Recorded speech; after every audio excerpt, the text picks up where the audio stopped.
seconde partie d'Autour du sport, toujours dans la fièvre de cette première édition de l'An Messien. Et pour vivre encore plus le sujet, j'ai en plateau avec moi le promoteur de cette édition, coach Mark Newman. Bonjour. Bonjour Christophe. Et merci de nous faire l'amitié de passer dans Autour du sport. Un plaisir de vous avoir sur ce plateau. Merci. Alors, coach, d'entrée de jeu, qu'est-ce qui a conduit à l'idée de l'An Messien et quel constat de départ où tout est déclenché finalement? Le constat, il est social. OK? Et on est parti sur un point où il faut assister les personnes âgées.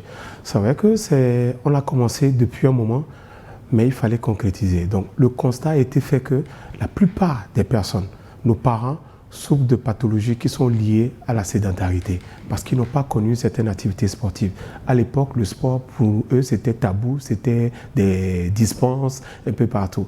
Alors que le sport, il est prouvé aujourd'hui scientifiquement que ça aide à retrouver une certaine mobilité. Donc, l'idée nous est venue de là et on a constaté que sur 10 années, 9 ou 8 souffraient ils avaient perdu presque la majorité de leur autonomie. Même se lever, même se marcher, pour se déplacer était compliqué pour eux. Donc l'idée nous est venue de là. Et comme je l'ai dit dans ma précédente émission, ça a été révélateur à Dakar quand j'étais en salle avec un aîné que je coach. Et quand vous parlez de mieux veiller, qu'est-ce que cela signifie concrètement pour vous, pour nous, pour tout le monde? Mieux veiller, c'est être autonome. Être autonome, c'est beaucoup de choses. Être autonome, c'est de pouvoir se déplacer, bouger, faire des choses et éviter les morts précoces, c'est-à-dire aujourd'hui, à rallonger ne serait-ce qu'un peu l'espérance de vie. On est à 56 ans, 60 ans, l'espérance de vie. C'est trop faible. C'est trop faible. En termes de coûts, même pour l'État, c'est trop faible. Donc il faut trouver une idée où il faut rallonger un peu. Parce qu'aujourd'hui, le diabète, les médicaments seuls ne suffisent pas. L'hypertension, les médicaments seuls ne suffisent pas. Alors que si on accompagne les prises de sang avec le sport, c'est le bonus pour que les gens puissent bien vieillir et mieux bouger. Vous avez évoqué à l'instant l'État, comme si... Maintenant, j'ai envie de vous demander, est-ce que le vieillissement, selon vous, est devenu un enjeu de santé publique ou de société? Si, c'est un enjeu de santé publique. Parce que l'État gagnerait beaucoup plus à ce que nos aînés puissent avoir une bonne vieillesse. Pour moins investir dans les soins de santé, pour que l'argent, les milliards qui sont octroyés pour ces soins puissent être dépensés dans autre chose, au lieu de claquer des milliards pour des soins qu'on peut. Il y a des palliatifs, il y a le sport qui est là, donc voilà. Alors, nous étions ensemble au cœur de cette première édition au stade de Kégué. Coach, pourquoi le sport? Pourquoi il n'y a pas une autre manière d'aider les gens à mieux vieillir? Pourquoi forcément le sport?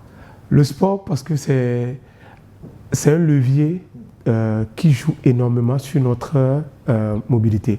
Et je l'ai dit tantôt dans mes précédentes vidéos, notre masse musculaire, les muscles nous servent à bouger. Et il a été prouvé scientifiquement qu'à partir d'un certain âge, déjà à partir de 30 ans, on perd environ 1% de notre masse musculaire chaque année. Donc sur 10 ans, la perte qu'on a en termes de masse musculaire, elle est énorme. Donc, ce qui fait que vous voyez des gens déjà à 50 ans qui ont des problèmes à se lever, à s'asseoir. Ce n'est pas un médicament qui va aller corriger ça. En revanche, l'activité sportive corrige ça et même mieux que tout traitement. Revenons-en à la compétition, aux défis qui ont sous-tend cet événement. Quels sont justement les grands défis que vous avez rencontrés en termes d'organisation de cette... On le rappelle, c'est une première au Togo. C'est une première au Togo. Oui, quels sont les grands défis finalement? Le défi majeur était que le projet a été autofinancé. Les institutions qui sont à charge de ce volet, je pense qu'ils doivent vraiment s'impliquer pour que les prochaines éditions, pour qu'on puisse ensemble organiser quelque chose de bien. C'est vrai que ça a été autofinancé, on va le faire, on va continuer à le faire jusqu'à ce que ça aille là où ça doit aller pour que les gens puissent vraiment s'intéresser. Parce que ce n'est pas que nous. Christophe, vous et moi, on est censé vieillir. Ouais, bien sûr. Et une activité comme ça, à partir de 60 ans, ça vous fera un bien fou. Donc, c'est ça l'idée, pour que ça soit pérennisé. Même si moi, je ne suis pas là aujourd'hui, j'aimerais bien que ce projet, même après dans 50 ans, puisse toujours exister pour que les gens puissent bénéficier de ça. Parce que c'est un levier qui change toute la donne. C'est le game changer. Dans une interview la dernière fois, vous avez évoqué votre satisfaction au sortir de cette première édition. Avez-vous le sentiment de partager quelque chose de fort avec ces hommes et ces femmes du troisième âge? Déjà, quand j'étais monté sur le podium, j'ai vu l'expression faciale. Il y avait cet espoir-là que j'ai vu dans le visage de tout un chacun. On veut vivre un peu, ne serait-ce qu'être en bonne santé, parce que la santé, ça n'a pas de prix. Et c'est une satisfaction réelle pour moi. Et même pour toute l'équipe, quand on a fini, on a fait une petite réunion, tout le monde a été satisfait. Et on a eu des retours, des messages à nos coachs. C'est quand la prochaine édition? Déjà, on reçoit ce genre de messages. Donc ça voudrait dire qu'il y a eu un impact qui a été vraiment réalisé psychologiquement dans les accompagnements. Et les coachs ont été excellents. Tout a été adapté au public qu'on avait en face de nous. Et ça a été pour moi une réussite. C'est une vérité connue. Les personnes du troisième âge et plus sont souvent lésées dans notre société, notamment en termes de sport. Est-ce que ce type d'initiative peut réellement les aider à lutter contre l'isolement, le mépris ou même le rejet? C'est ça, c'est exactement l'objectif, c'est de créer des communautés. Pour la petite histoire, après l'événement, j'ai eu à aller vers quelques clients qui m'ont appelé depuis des semaines. J'ai vu des choses qui m'ont personnellement choqué. Il y a beaucoup qui sont en isolement, beaucoup, la majorité je dirais. Et ça, la médecine, c'est pour créer d'abord ces liens entre eux, entre les personnes âgées. Et je pense que l'initiative, on va pérenniser et on ira très loin dans ce projet. Et pour créer des liens sociaux entre eux, les personnes, nos aînés, et je pense que ça... Et il faut dire que pour nos aînés, qu'est-ce que j'ai constaté lors de nos séances? Quand je vais à mes séances à domicile avec eux, il y a cet échange. Des fois, on ne fait pas le sport. Des fois, on est là assis, on discute. Ils me parlent de leurs problèmes. Il y a cet échange-là. Et tu sens que c'est des gens qui ont envie d'avoir ce contact-là tout le temps. Discuter, c'est des bébés. C'est des bébés, je vous assure.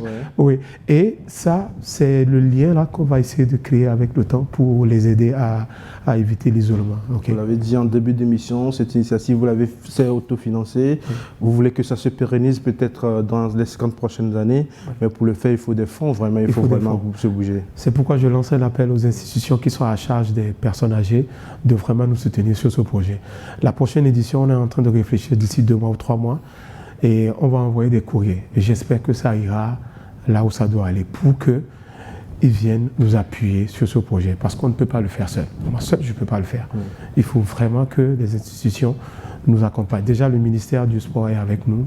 Je sais que quand on va renvoyer le courrier, ça va encore aller. Donc, on fait appel aux institutions du ministère de la Santé, les institutions comme la CNSS qui s'occupent de vraiment nous soutenir sur ce projet. Ces personnes, ces vieux entre guillemets que nous avons rencontrés la dernière fois, ils ont dit mince, si on avait peut-être su vite, ils ont su pas personne interposée. Et vous parlez à l'instant d'une première édition qui a été insatisfaisante. Mais est-ce qu'au fond, la communication n'a pas un peu péché parce que les gens n'ont pas eu vent vraiment de Merci. Sur ce volet, la communication n'est pas allée là où ça doit aller. On a essayé avec nos moyens de bord. Et pour la prochaine édition, on va beaucoup miser sur la communication pour que ça aille très très très loin.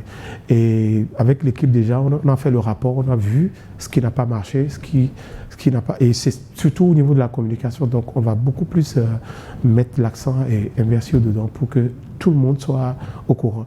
Et les prochaines éditions, pourquoi ne pas aller à 500 personnes? Si vous devez résumer la mission aujourd'hui en une phrase, ça sera quoi? Bouger pour mieux veiller. Tout le slogan est là, ici. Coach Marc, alors personnellement, on vous voit dans les séances avec les personnes âgées, justement. C'est votre cible, on va pas le nier. L'idée est venue du Sénégal, concrétisée à Lomé. Mais en voyant ces personnes, au-delà de leur état physique, au-delà de l'isolement dont ils peuvent être victimes, comment toi tu trouves ces personnes finalement quand vous les abordez? C'est le meilleur moment que je passe avec eux. Et je fais tout pour honorer mes honoraires, les heures que je fixe. Et je songe même à me lancer uniquement que dans ça. Uniquement. Alors là, uniquement. C'est vrai que je vais peut-être coacher quelques jeunes, mais uniquement que dans ça. Ça va être une sacerdoce, une mission pour moi. Et je vais bien le faire. Déjà, quand je vois l'évolution, comment ils évoluent avec le temps, je sais que ça marche. Et ça a marché pour tout le monde. Tout ce que j'ai eu à coacher jusque-là, ça a marché. Et donc, pour moi, c'est une certaine satisfaction. Et les voir à chaque fois bouger, essayer de faire des efforts pour ne serait-ce que rallonger un peu les années, c'est une satisfaction. J'aurais bien aimé qu'on le fasse à mes parents. Tout à fait. Ils sont partis trop tôt. Exactement. Coach, voilà, on tend vers la fin de cette émission. Maintenant, Messin va se pérenniser. Oui, on espère vraiment que ça se pérennise. Maintenant, vous allez parler de financement, de tout ce qui ne peut pas y aller. Mais on va parler aujourd'hui des aspects un peu plus positifs. Voilà, ces adultes ont adhéré à la vision. Prochainement, il y aura une communication très poussée. Très poussée. En même temps, on sait que beaucoup de personnes ne parlent pas ou n'ont pas cette facilité, comme ceux de Lomé. Comment vous ferez vraiment pour aller toucher ces personnes? Comme je l'ai dit la dernière fois, la cible, ça va être Lomé d'abord. Et tout dépendra des appuis qu'on aura.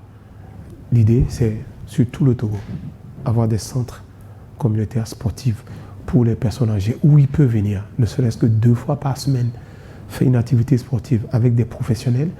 Et c'est l'objectif. Mais d'abord, on va tabler sur Lomé, parce que Lomé, c'est le coin, c'est le lieu, c'est le place to be, et après on va étendre sur tout le Togo. Vous avez parlé à l'instant de centre communautaire pour adultes, ce n'est pas une tâche aisée, ce n'est pas un petit projet. Vous avez évoqué à l'instant le ministère. Est-ce que dans vos discussions, il y a vous avez évoqué ça justement, la création de ce centre? Si, je crois que le ministère du Sport est sur un projet pareil, et on en a discuté. J'espère qu'au moment venu, ils feront appel à nous pour pouvoir diriger sur ces projets. Mais je pense que l'État a dans son agenda des projets de ce genre. Je pense bien. Ok, d'accord. Voilà, coach Mac, un mot pour la fin peut-être? Soutenez-nous. Je lance un appel à l'État de vraiment nous accompagner sur ce projet, parce que je pense que tout le monde en bénéficiera dans 50 ans, dans 100 ans, même si moi je ne suis plus là. Et ça, c'est mon idée, que ça pérennise, même si je ne suis plus là dans 100 ans. Voilà. Vous confirmez que dans 3 mois ou 4, si on sera toujours encore ensemble autour pour bouger, pour mieux vivre? Pour mieux vivre. Vous promettez? Oui, je promets. On vous prend au moins. Vous l'avez confirmé en direct sur Niwada. Coach Marc, merci d'être passé dans Tout du Sport. Un plaisir de vous avoir toujours. C'est un plaisir pour moi. Voilà qui met un terme à cette émission. Merci de nous avoir suivis. Rendez-vous la semaine prochaine pour un nouveau numéro de Tout du Sport.